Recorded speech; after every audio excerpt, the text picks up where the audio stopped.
On April 7th, 2018, a frantic Keith Johansson called 911, claiming his wife, Brandi, had shot herself.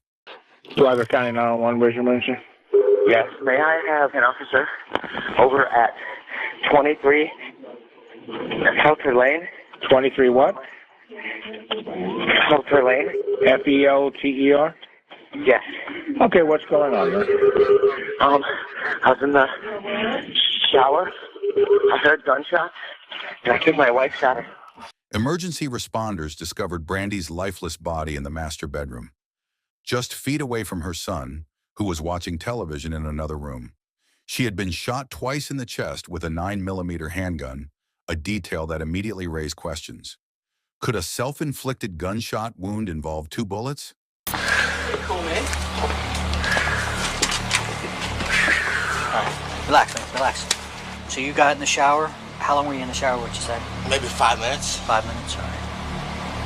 And I heard 5 boom, minutes. boom, but I thought it was a How balloon. many shots did you hear? 2. You heard 2? And I thought it was a balloon at first. Then I heard this secondary shot. And I ran out there and seen her laying there going, so I called you guys immediately. Johansson's accounts to authorities were riddled with inconsistencies. Initially, he claimed Brandi had been handling the gun carelessly. Later, he suggested she might have been deeply distressed. Over time, his stories became increasingly bizarre, hinting at an unknown shooter or even implicating Brandi's young son. How am I going to tell her mom? All right, hey, listen, at this point, just listen.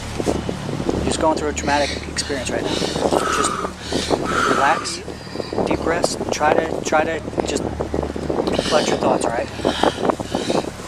Listen, this is not something that you're going to be able to do like that, okay? Right, so just I don't want nobody in my family to ever have a gun again. Okay, Keith, you're just, right now you need to try as hard as There's you nothing can. nobody can say to me. I know, but... Keith's emotions appeared to convince friends and family of his sincerity, but officers and detectives remained skeptical. Deputies at the scene noted the absence of water on his person and the presence of defensive scratches on his torso, injuries that suggested a possible struggle. A lot of scratches? Yeah. He's not wet. No. He said he was in the shower. Yeah. Okay. The only thing that thing is the shower is underneath his shirt. Under her shirt? Under his shirt. Where? The casing. It's like right at the foot of the bed to the But right. dude, he's got scratches and blood all over him. And he said that he was in the shower. He's not wet at all. As investigators delved deeper, Johansson's story began to crumble. Surveillance cameras in the home captured his interactions with Brandi the night before her death. The footage revealed hours of relentless verbal abuse, with Johansson demeaning and threatening Brandi as she sat on the bed, sobbing uncontrollably. It's only a matter of time. It's me so much. You threatened to kill yourself. And you're going to spend the rest of your days in an institution. I could throw you there tomorrow. You did? No problem. Yeah, you push a person to either beat or kill you because you're... Call 911. Get me out of here. Or you ain't waking up. I want to just hurt you and be safe. God knows you deserve it. Just you use it. Gave you too many chances, man. Too many.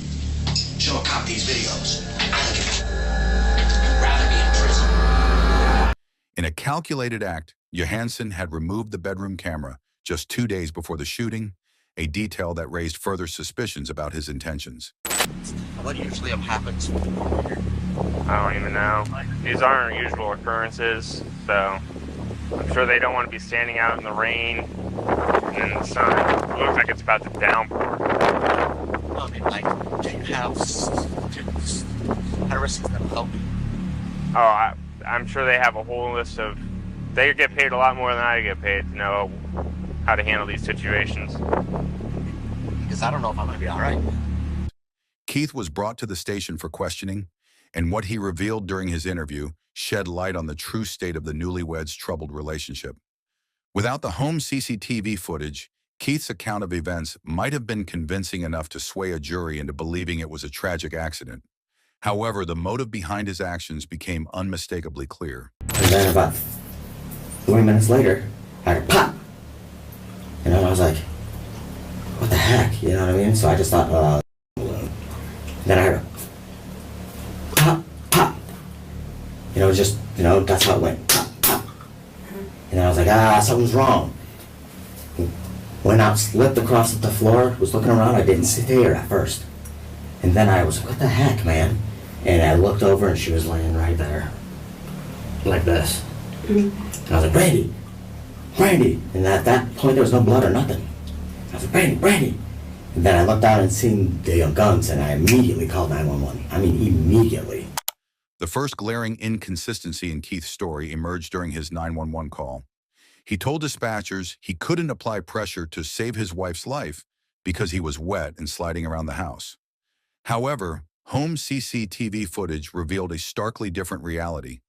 Keith was seen frantically running around the house, hiding narcotics. He even pretended to speak to his wife over the phone with dispatchers, though he wasn't in the same room. Instead of helping her, he let Brandi bleed out and die alone. Oh, are you applying pressure to that wound? No, I can't reach her like that. I'm wet. I'm sliding on my floors. You can't apply pressure. I can't see it. Listen, I got wood floors and I'm sliding. I don't want to risk hurting her or possibly one of the guns going off too. Okay, but you can't reach down to her and apply pressure on the gunshot wound. No, I can't see it. No, I can't. Okay. There's too much stuff right here. What stuff like? Moves in. Okay, I understand that. But there's no way for you to apply. What I'm trying to do is to see if there's any way to apply pressure to keep that wound from bleeding out. I don't see no blood on the floor. I just see blood on her shirt. When questioned about their relationship, Keith painted a picture of happiness and open communication. He claimed Brandi had confessed to an online affair, but insisted it was no big deal. In reality, the revelation had enraged him.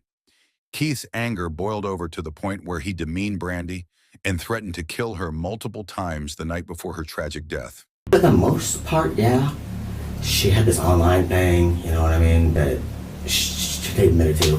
You know, I've been flirting online, but whoopee. Who cares? You didn't do nothing physically. Right. When did that happen? Last week, I'll say. Last week. You know, and I was like, okay, so, and I guess she had said that all of her life she had had that problem and she was addicted and she was going to see if she could see help. Sure.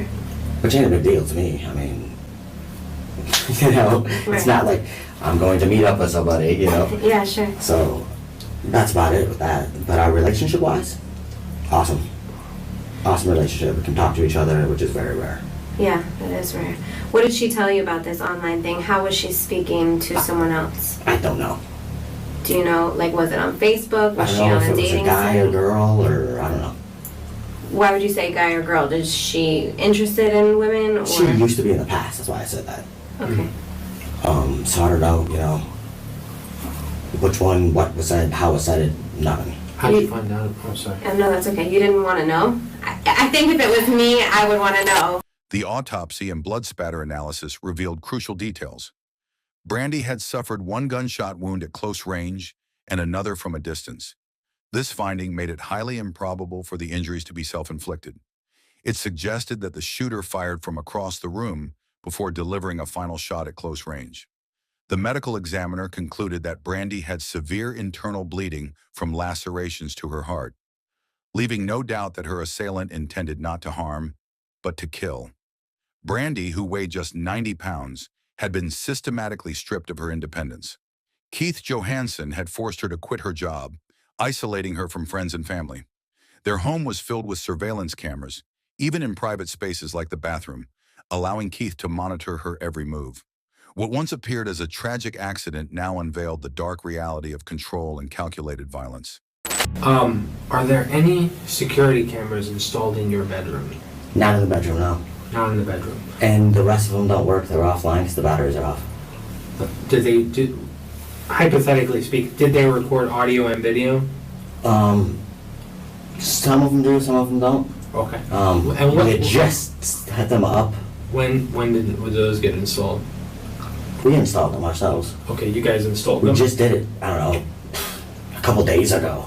Where were the cameras installed exactly? One in the front, one in the back, one on the side. And this side's not, I haven't got one yet for that side. Okay. You told somebody, what service are you using? Is it cloud-based or what? I'm not even sure. They're so new. Okay. I believe. Who are you paying? You paid somebody. No. So you don't pay any. Who'd you buy the cameras from? Walmart. Walmart. Do you know what brand they were? R something. Okay. And they were all like in the same package. And do you pay a subscription? Two are wired and one wired. Did you pay a subscription every month? Yes. Okay. And the prescription, I'm sorry. It's a one-time kind of thing. One-time thing, and they get uploaded to a cloud, or they're in a hard drive? I guess. Okay. So there's no like hard drive somewhere? No. Nothing. Okay. How do you work those cameras? Usually through a cell phone. Okay. And you had like an app on your phone or something like that? Yes. But we just got new phones. Keith had an excuse for every reason he couldn't provide investigators with the video surveillance footage. But detectives quickly saw through his lies. His evasiveness was a stark contrast to the behavior of an innocent person, who would typically have no hesitation in providing evidence to clear their name once suspicion arose. Keith's deception only deepened the investigators' doubts about his innocence. And you and your wife, I imagine, are the ones that know the password for that? Sure. Okay. So in your extensive gun career...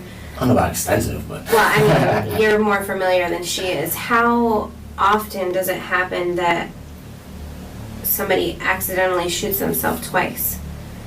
I don't know if she was shot once or twice. I don't know. Well, you said it went off twice. Yes. I don't know. I don't know. If she dropped the other one, it happens. Sure. I've never heard of it being like that unless you drop it. Right. Heard of it being like what? I'm sorry. Like AMS fire. We need to have a little bit of a harder conversation. Okay. Because as much as I want to believe that the guns fell and went off and shot her, what we have at the scene just doesn't show that. So I want to keep our relationship open and honest, and I want to be able to respect you, and I want to be able to preserve the love that you have for Brandi, and I also want to give Brandi the justice that she deserves, and I think we need to have a harder conversation. Go for it. Is there any chance at all that something different happened that you have not told us? None. Because that's what happened. I got no reason to lie to you guys. I mean, you guys are investigators, for God's sake. That's what I seen, and that's what I heard. Well, I mean, you said you have no reason to lie. I mean, I'm not saying that you're flat out lying to us. That's not what I'm saying at all. Okay.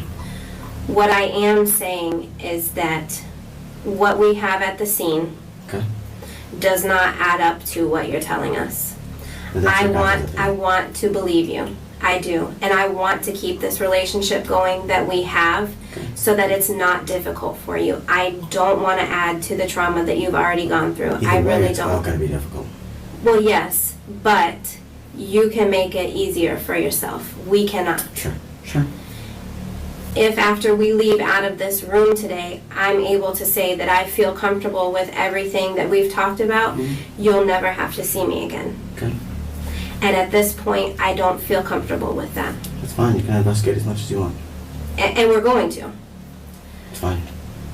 But this is your opportunity to help yourself and to lay it all out for us. Because there's a backstory. This isn't the story. This is the story. And I'll get a lawyer and I will prove that this is the real story. Okay. And you are completely entitled to that. Ask Rylan. I mean, That's all that happened. We did ask him. Okay. And you know what he told us? Do you want to know? Yeah, because I wasn't up. So. He told us that he heard his mom scream. I heard no screams at all. None. Why would he make that up? Ask him. Is he a liar? He has been known to tell fibs, yes. Does he tell you on the regular that his mom screams in the bedroom? No. Has he ever told you that his mom screams and it was a lie? No, not screaming, but he lies about a bunch of other different things. You can ask his real father, and he'll tell you that too. So why on this date would he lie about his mom screaming in the bedroom? Investigators began to apply pressure. Keith's body language noticeably shifted. His confident demeanor gave way to visible discomfort, and his tone grew more hesitant, lacking the elaborate storytelling he had displayed earlier. Detectives employed the classic good cop, bad cop tactic, probing for cracks in his composure. The shift in Keith's behavior was telling, as the mounting pressure began to chip away at his facade. You guys can try to pin whatever you want on me. She didn't scream. Listen, dude, nobody's trying to pin anything on you. I'm just telling you what I heard, man. That's it. What I heard, what I seen. I mean, if you're trying to pin something on me, why would I have called 911? You have a conscience. That's why. You love your wife. That's why. So why would... Shit happens in the heat of the moment. You're not a bad person. You're not a fucking monster. No. I would never do anything like that. Accidents happen. I feel kind of offended. I feel offended too, if we're gonna go to that level. I feel really offended that you guys can try to pin an accident on me. No. Oh, I thought that's what you were getting at with it. I was like, Not at all. If an accident happened, we are more than willing to listen to that. But what I'm telling you is what you're conveying as the accident that happened isn't the accident that happened. If something else happened that was accidental, we could lay that out and I would be happy to listen to it. I am not saying that you're a murderer. I am not saying that you're a bad person, but what I am saying is with my training, my experience, and the crime scene, the accident that you're laying out isn't the one that happened. well, that's what I seen. When I came up, that's what I seen. No, it's hard. It's very hard. I know it is. Okay. And I can't tell you something that I don't know. I'm not gonna make up stuff. I just can't. Well, you can test me for gunpowder, go ahead. I don't care. Do whatever tests you need. I do not have nothing that I haven't told you. I haven't stepped out of my box and told you stuff. And that took a lot. In October 2021, Keith Johansson was found guilty of first-degree murder. It took the jury less than 3 hours to reach a verdict. Key to their decision was Keith's repeated inconsistencies, including his shocking suggestion that Brandi's 6-year-old son might have been responsible. The judge handed down a sentence of life in prison without the possibility of parole, ensuring Keith would face the full consequences of his actions.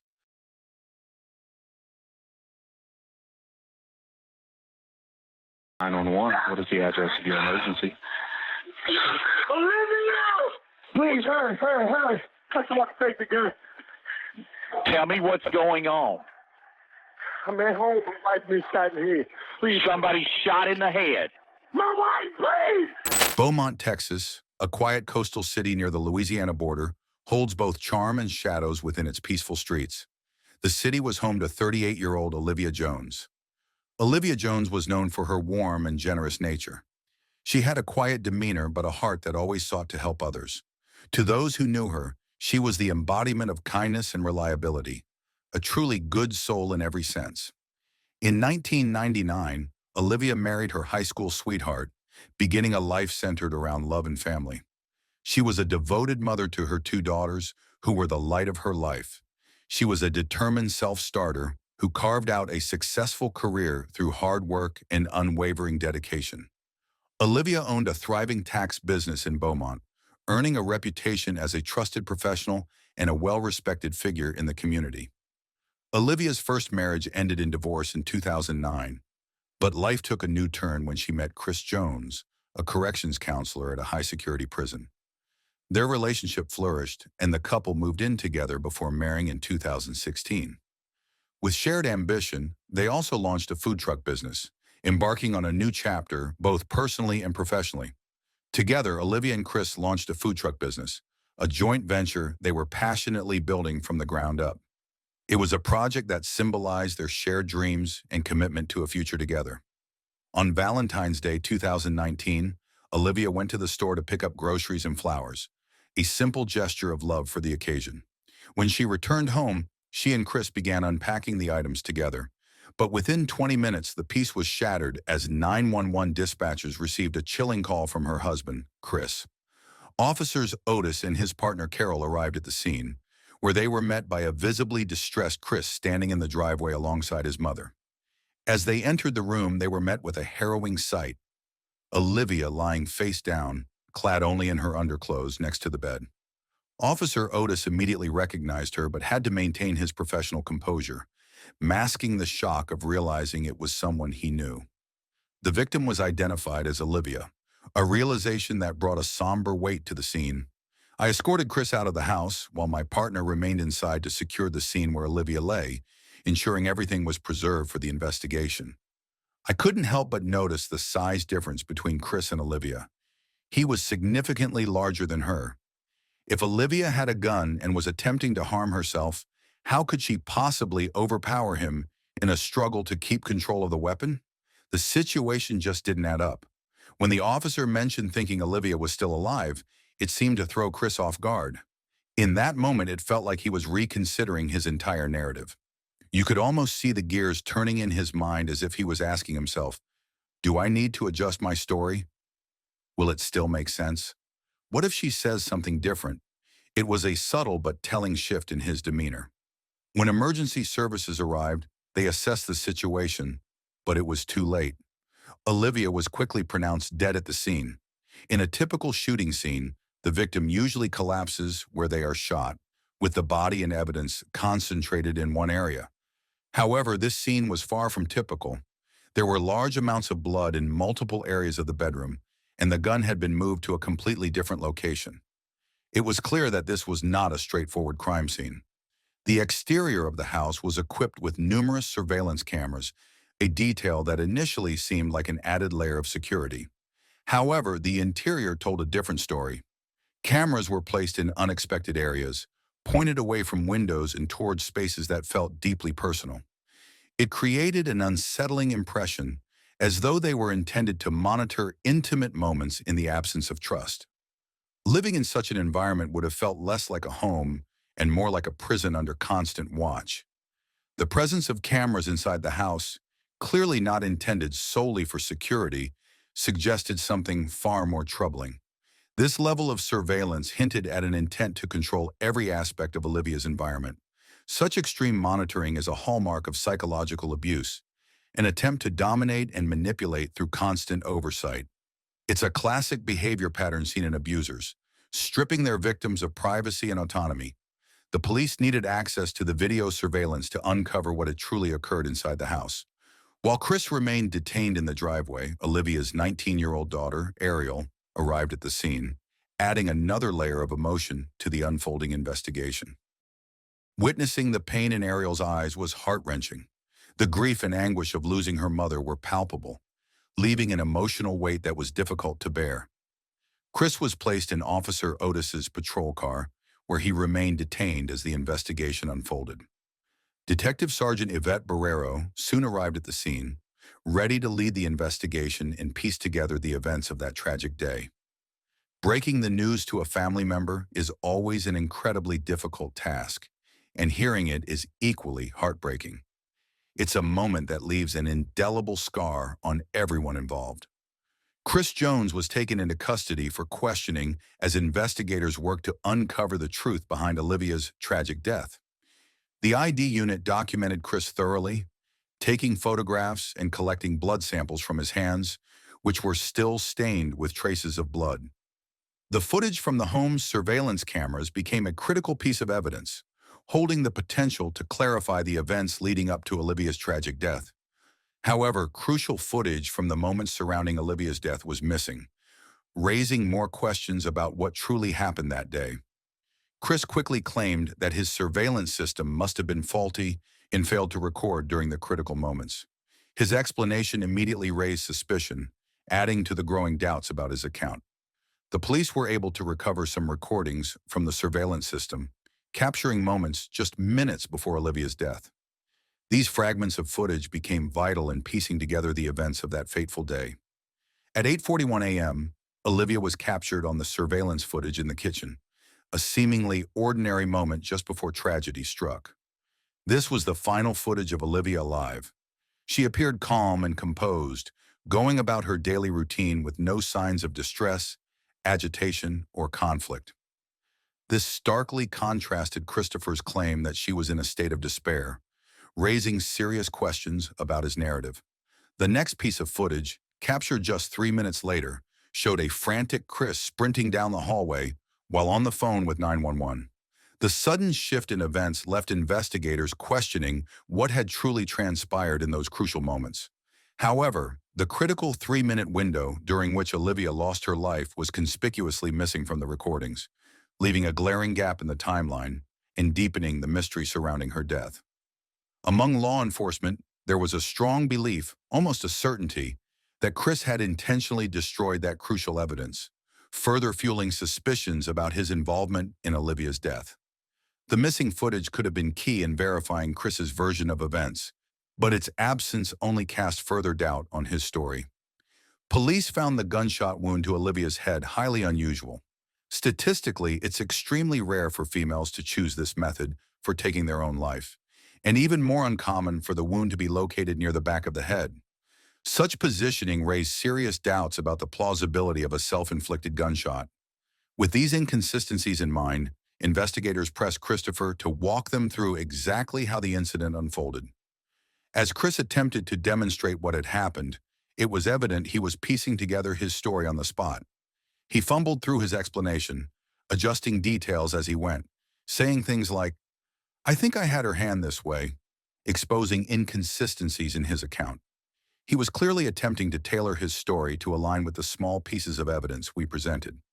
However, it was a struggle for him to make it believable, as the circumstances of Olivia's death simply didn't match the narrative. Nobody takes their own life in that manner. The police extended their investigation by interviewing family members, hoping to uncover additional insights into Olivia's life and the events leading up to her tragic death. During the investigation, Chris made a startling confession. He admitted to deleting video files from the surveillance system, further deepening suspicions about his involvement in Olivia's death. This revelation was a powerful piece of evidence. In a situation where his wife had supposedly accidentally shot herself and lay dead in a pool of blood, a normal person wouldn't prioritize deleting surveillance footage from their phone. Such actions were far from typical.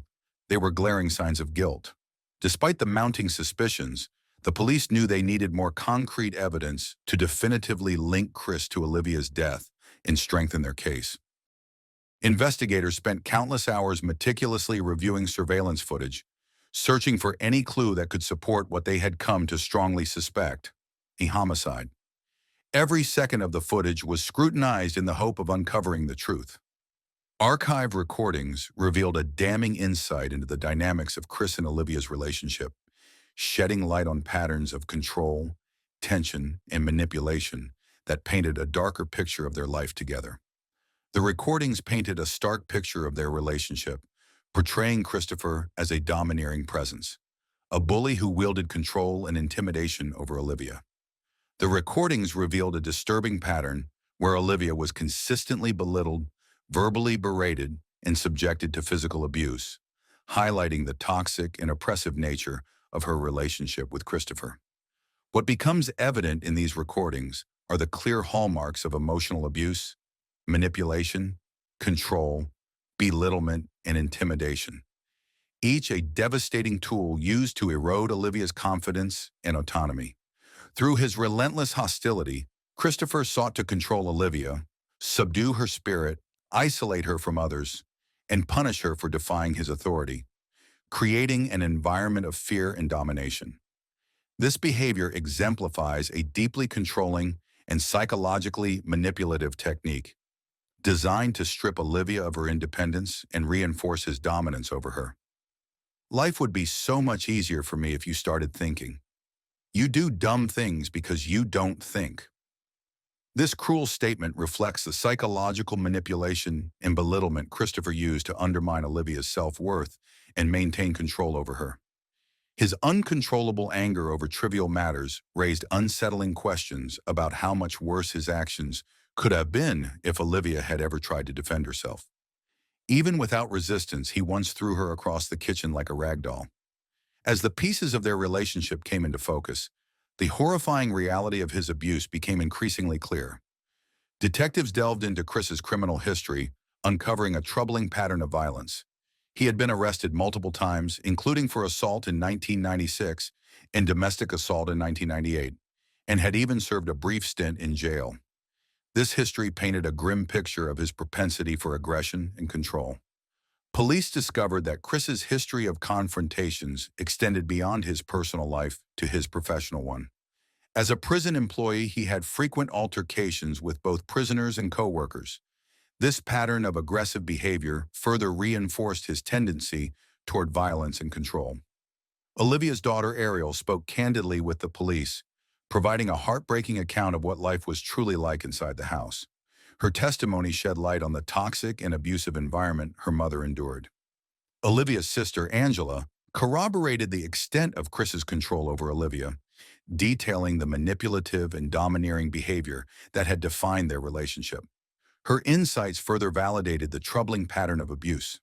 Psychological domestic violence is a devastating form of abuse that slowly erodes a person's sense of self-worth.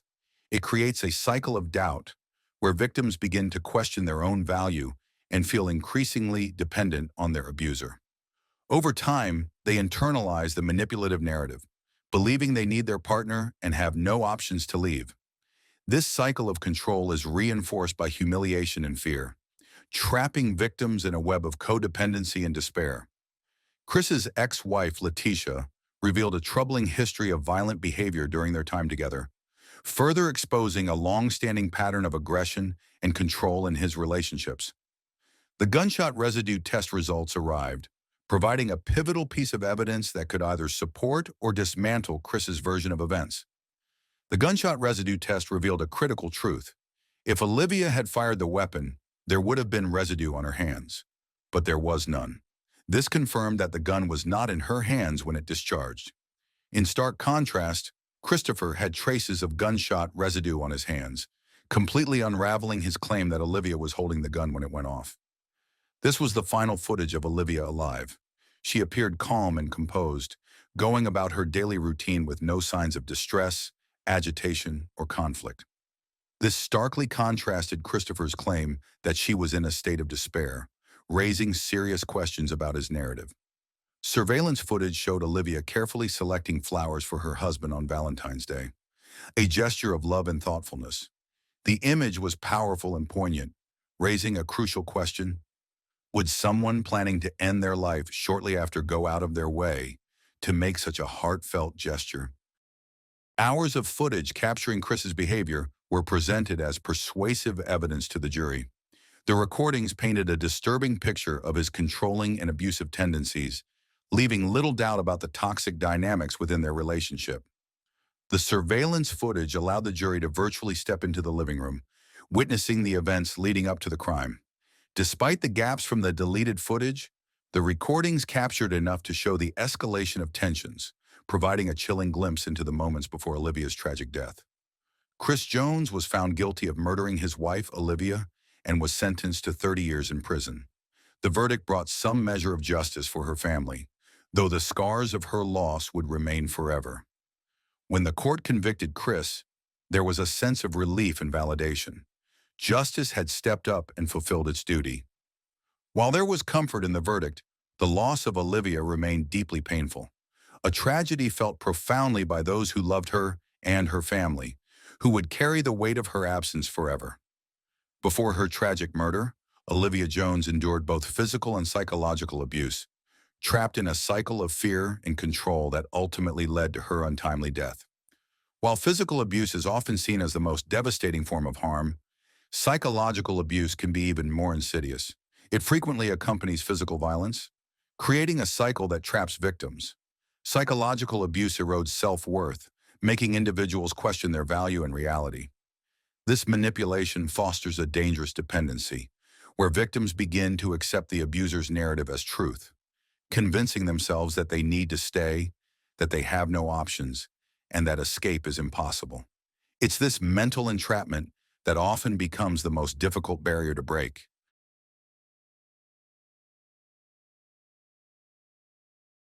On June 19, 2019, a 911 dispatcher received a call from a church employee reporting a tip about a body discovered in a remote location.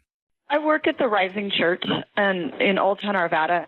I have a person who's reporting a crime that was reported to him firsthand, and there's a vehicle that potentially has a body in it.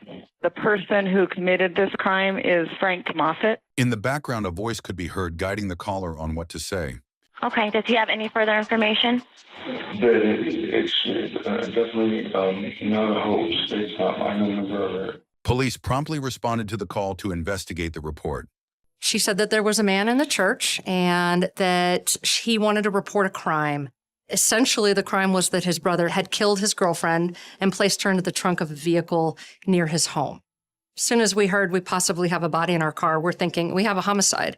We need to treat this as a homicide. The call included a serious allegation, naming a suspect who lived near the vehicle. Upon arriving at the provided address, police discovered a white Ford Escort.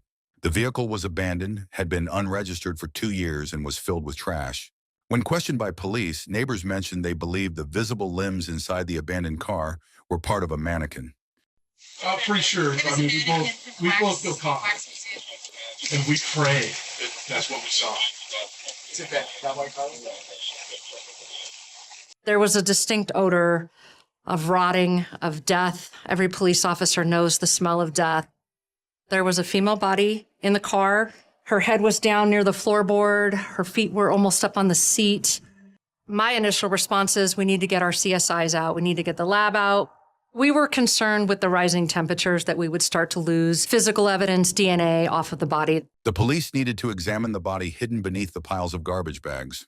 Upon death, the body continues to change as it decays. So we ultimately sealed the car and then had it towed with the body in it back to the police station. The pressing question was, how did the body end up in the car? Their only lead was the man named in the 911 call, Frank Moffitt, who lived just around the corner from where the car was found. The police decided to move in on him. Arvada PD! Make yourself known. Exit the residence with your hands up!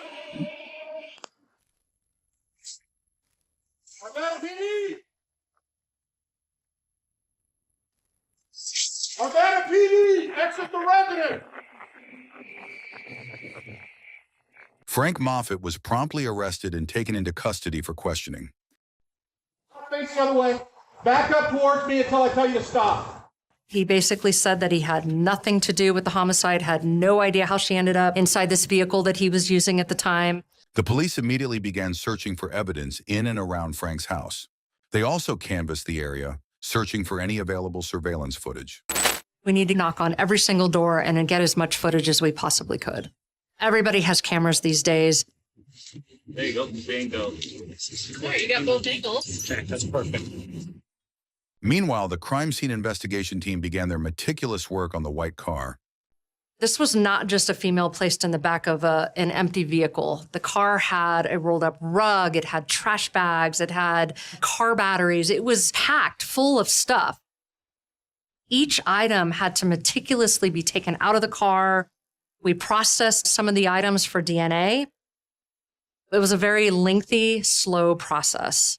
Detective Matt Archuleta carefully examined the evidence inside the car as well as the body, to determine the cause of death. There was a small trickle of like a bloody substance coming out of one of the eye sockets. And it had a downward shape to it in the sense that it had run down the nose and then dried.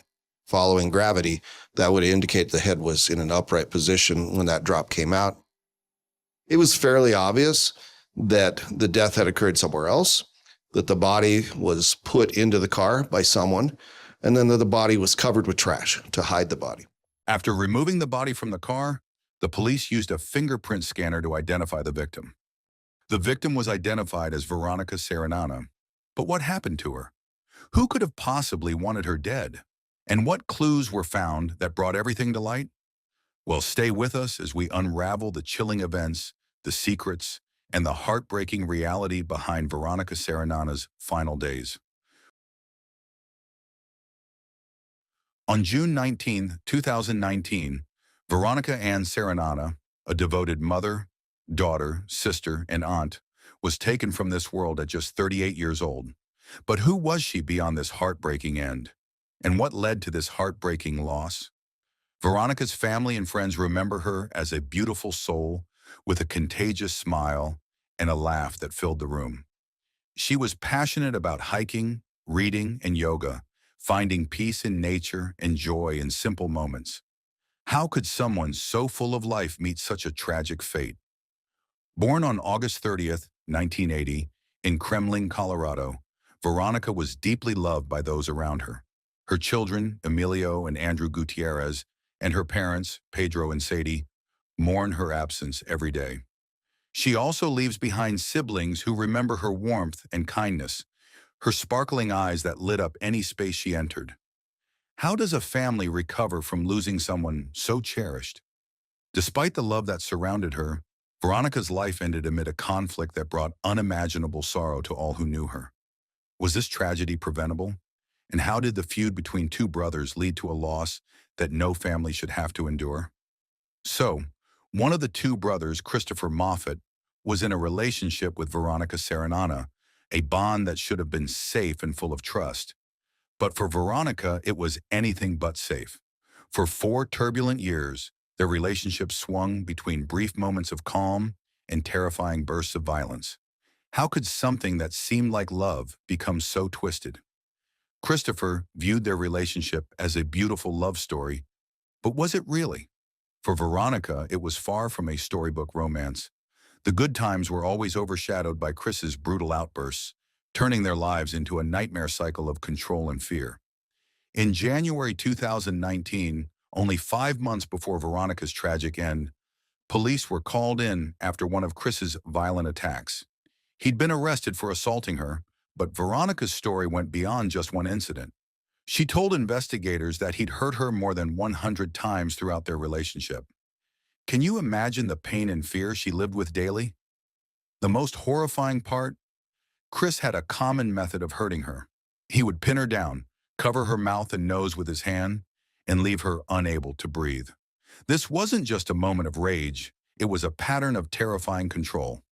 The first time he strangled her, she lost consciousness, and yet she found herself caught in a cycle, unable to break free. Despite the serious nature of the charges, something unexpected happened. In January, Chris was arrested, but by April, the assault charge was dismissed. Why was this charge dismissed? And what did this mean for Veronica? Without the weight of those charges, Chris walked free. But his anger hadn't faded. Just a day after his release, he assaulted her again. This time, he pled guilty to felony assault, receiving a sentence of 3 years probation.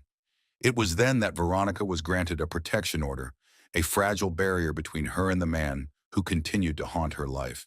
But even a protection order couldn't keep him away. Chris soon found himself back in jail, this time for a drug charge. But when he was released on June 12th, he reached out to Veronica again, ignoring the protection order entirely.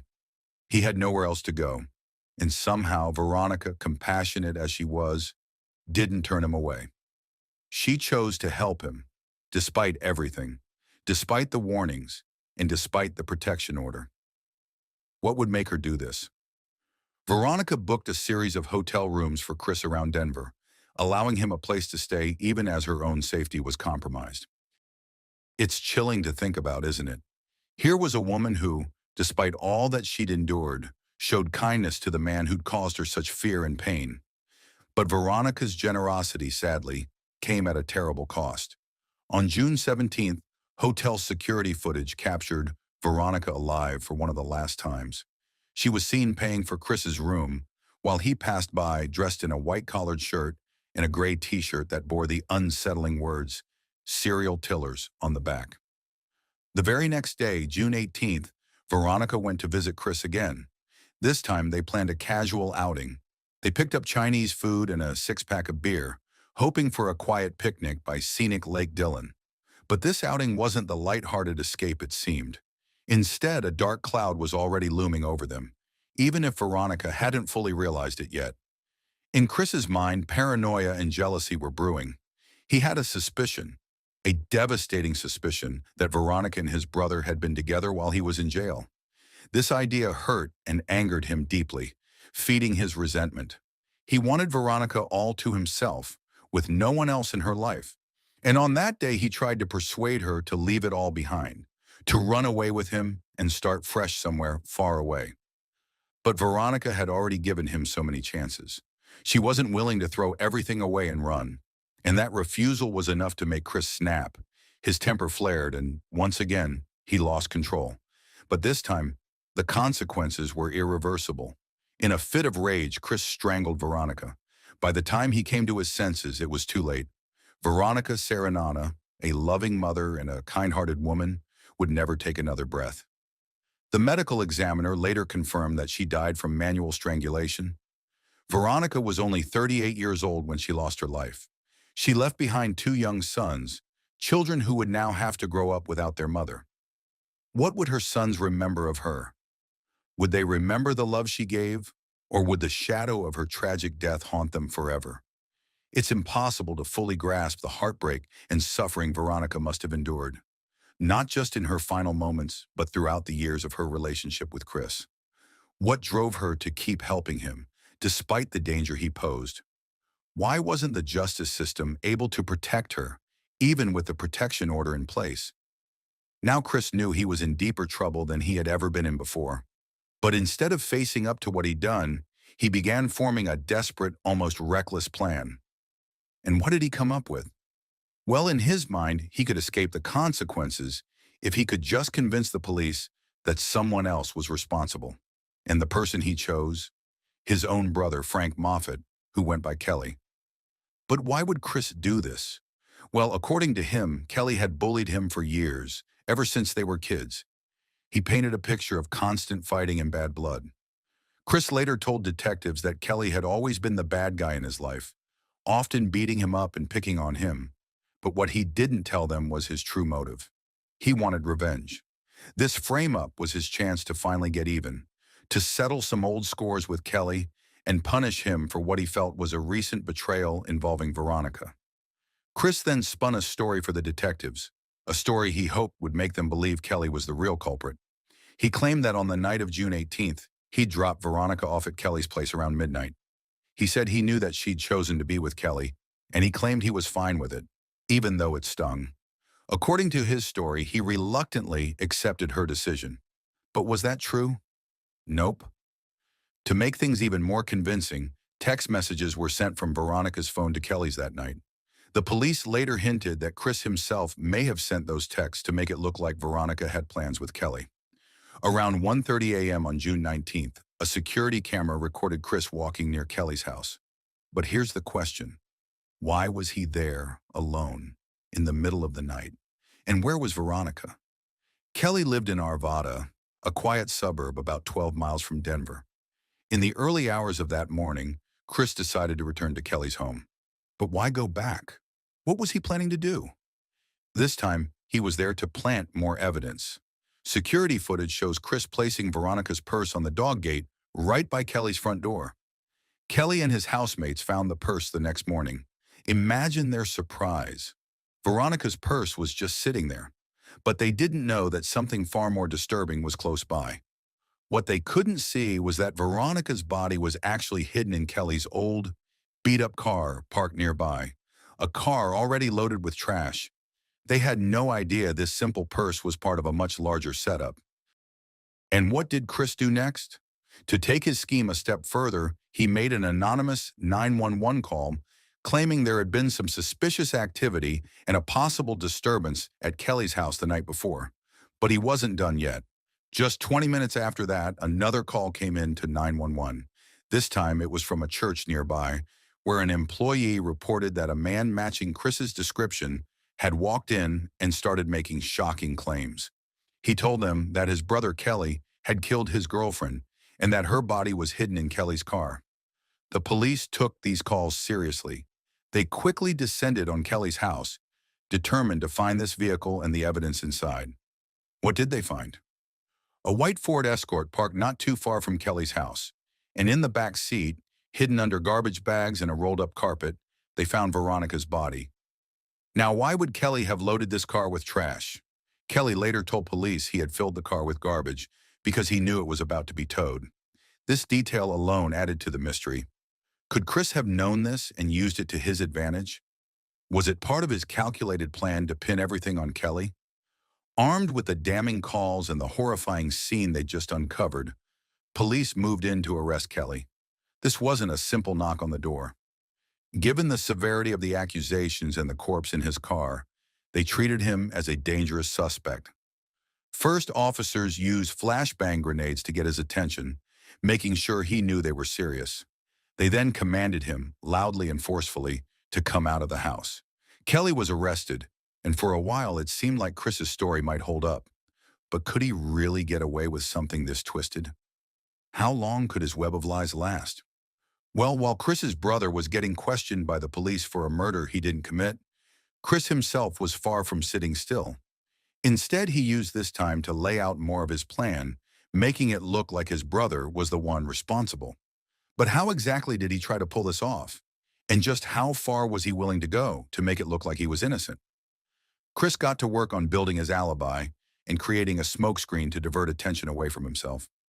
He drove around to different places, libraries, public spots, even a casino, leaving messages for Veronica, who by then was already dead. What was he saying in these messages? He sent emails pretending to beg her to run away with him. Why? Because he wanted to give the impression that he thought she was still alive, as if she might just be off hiding somewhere.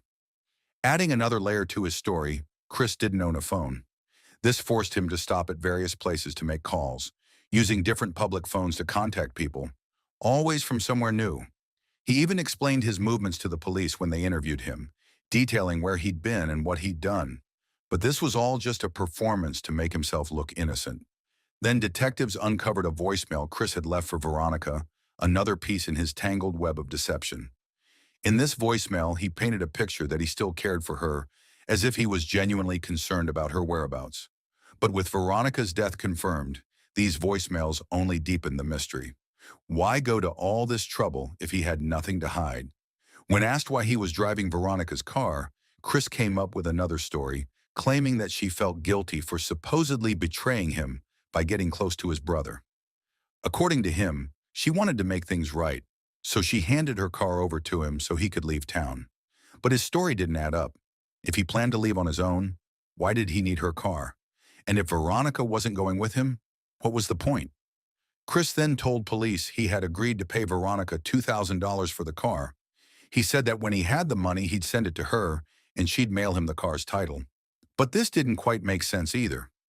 Why would someone who intended to stay close to someone they supposedly loved prepare to leave town with their car? Pressed to explain further, Chris claimed he'd last seen Veronica when he drove her to his brother's house late one night, dropping her off around midnight. After that, he said he drove out to the mouth of Black Rock Canyon, where he slept in the car. But what was he doing there alone? And why didn't Veronica go with him? Something didn't feel right. Then detectives hit him with the real news. Veronica was the victim of a murder investigation.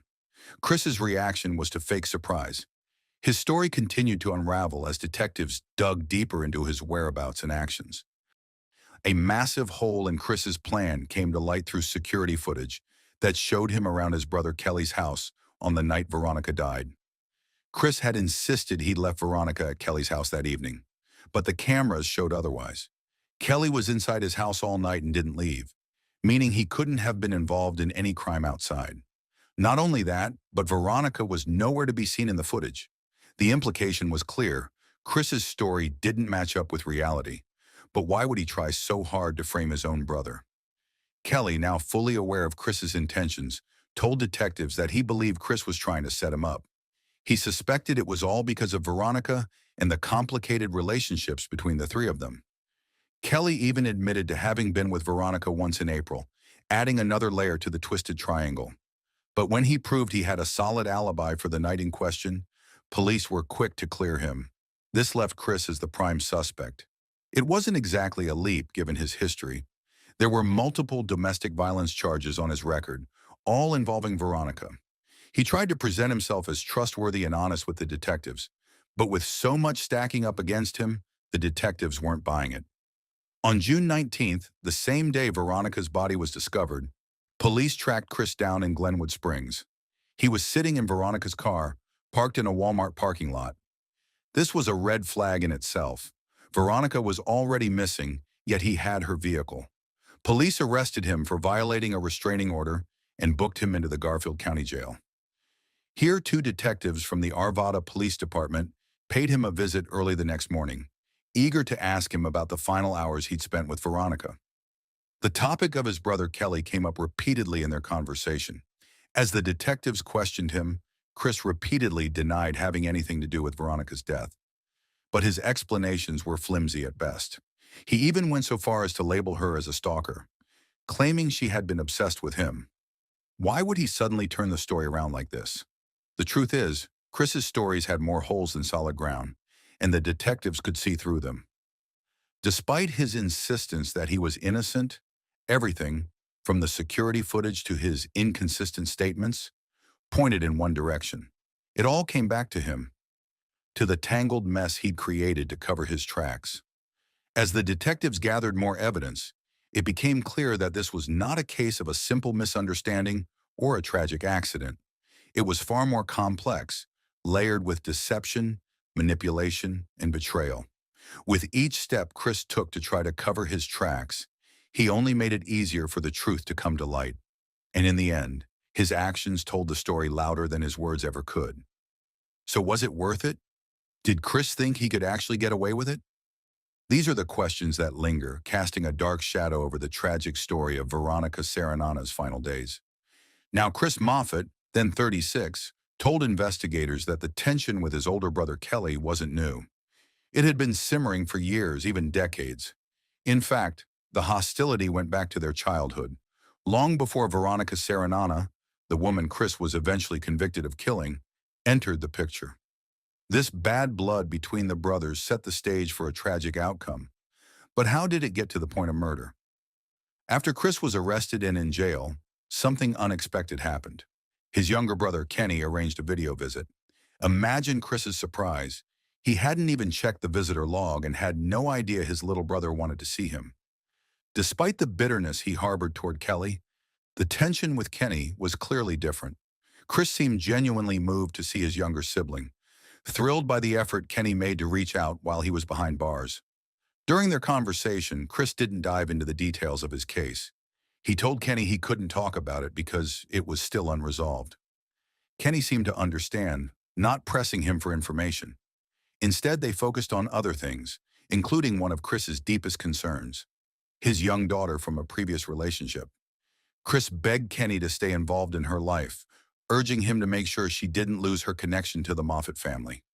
It was a rare moment of vulnerability, and Kenny reassured his brother, promising to do whatever he could to help. But what does this tell us about Chris's mindset? Was he already facing the reality that he might not be around to raise his daughter? The brothers began regular video calls, giving glimpses into Chris's life in jail. But what is life really like for someone facing such serious charges? For Chris, it was a daily reminder of the decisions he had made as he lived out his days in confinement, speaking with Kenny through a screen. Then, the day before Thanksgiving, Chris had another emotional interaction. His father joined in on a video call with him and Kenny. In a moment that pulled at the heartstrings, father and son reconnected, sharing a bittersweet holiday visit. For Chris, it was a chance to feel connected to his family, despite the charges hanging over him. But did this reunion bring any peace, or did it only deepen the sense of loss and regret? Chris's plan to frame his older brother Kelly was ultimately unsuccessful. Investigators found holes in his story, and the evidence didn't line up with his accusations. Security cameras contradicted his account, and lab results sealed his fate. DNA evidence found on Veronica's body, specifically on her hands and neck, matched Chris, not Kelly. Meanwhile, Kelly's DNA was nowhere to be found. The truth of what happened to Veronica started to come into focus, and Chris's attempt to deflect responsibility was exposed. But what was going through his mind as this evidence piled up against him? Did he believe he could actually get away with blaming his brother? The autopsy report further confirmed the tragedy of Veronica's final moments.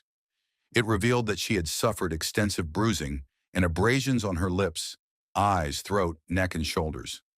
The cause of death was determined to be manual strangulation, a brutal and personal act that left no doubt about the violence involved. For investigators, this reinforced the picture of a troubled relationship, marked by abuse and escalating hostility. In 2021, Chris finally admitted his guilt. He entered a plea deal, pleading guilty to second-degree murder and accepting the charges against him. This agreement allowed him to avoid a first-degree murder conviction and an additional charge of tampering with physical evidence. Yet it still led to a significant sentence. Jefferson County Judge Diego Hunt handed down a 40-year prison sentence for the murder, with an additional 15 years for tampering with a deceased human body. Chris also faced 8 years of parole once his sentence is completed. But was this justice served, or could there have been a different way forward? The story of Chris Moffett is a disturbing look into how unresolved family conflicts can spiral into tragedy. It's a case that raises so many questions. What could have been done to prevent this? How did the dynamics within the Moffett family set Chris on this path? And what are the lasting impacts on those left behind? Veronica Sarinana's memory serves as a grim reminder of the dangers of domestic violence and the lives it can claim. For her family and friends, justice may have been served, but it can never replace the loss they endured. Meanwhile, the Moffett family is left with fractured ties and painful memories. The case forces us to confront the darker aspects of human nature and the irreversible consequences of choices made in anger and resentment. Now, how do you feel about the justice served in this case? Let us know in the comments below, and do not forget to like, share, and subscribe to our channel for more.